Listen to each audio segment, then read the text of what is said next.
Hey everybody, Sam Kavaris and the Nimnik Buick GMC Video Sports Update.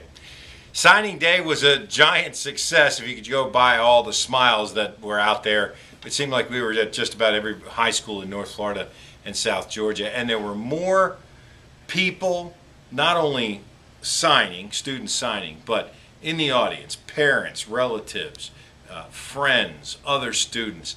And I think it's great that this has gotten to be kind of not, it has a holiday feel to it.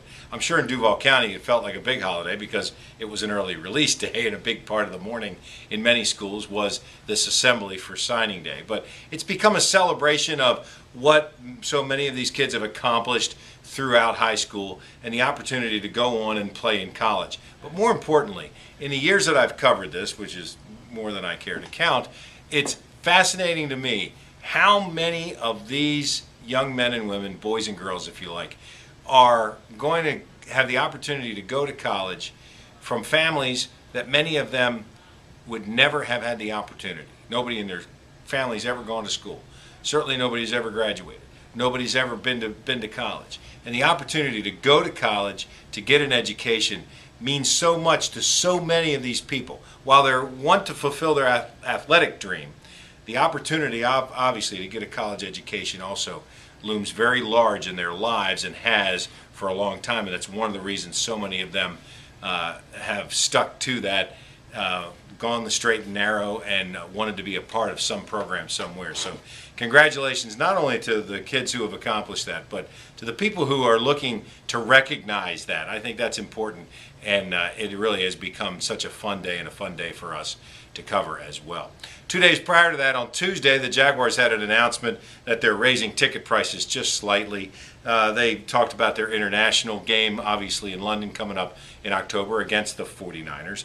And in addition to that, they unveiled a new logo.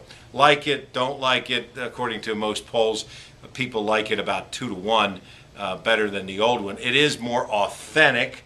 It is more fierce, according to the Jaguars.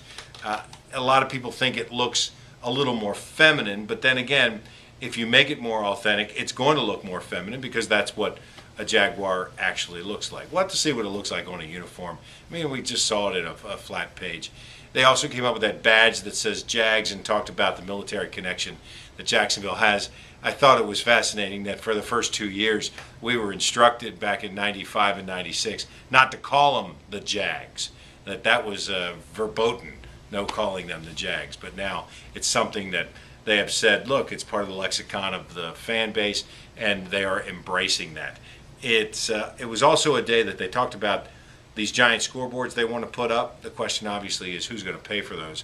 At a price tag of about $50 million, there's probably going to be some sort of consortium between the city and Shad Khan and the Jaguars to go ahead and put those up. Because it's not only for the Jaguars, it's for all kinds of things. And part of the city's identity, like it or not, is the stadium itself and how people view that. So it'll be interesting to see how those negotiations go. Shad told me that it'd probably be 2014 before those boards were up and in place. And bad news for the Florida basketball program that Will Yeget is out for the next 4 to 6 weeks with what they call floating bodies in his knee. He felt it about a minute into the Arkansas game and was unavailable for that. I don't know that you can blame the loss to Arkansas on that. It would seem like the perfect storm. Florida comes in undefeated in the conference, Arkansas undefeated at home, but this is a teachable moment for Billy Donovan. The bad thing is if Yeget's not available at all once they reach the postseason. They don't have a lot of depth when it comes to the front court, and without him in there, they're going to need more minutes from Patrick Young. They're going to need Eric Murphy to play better. They're going to have to get somebody off the bench. Corey Prather's going to have to get more minutes. We'll find out how Billy Donovan handles that as they go through the rest of the regular season and into the Southeastern Conference tournament. I'm Sam Kavaris, and that's the Nimnik Buick GMC Video Sports Update.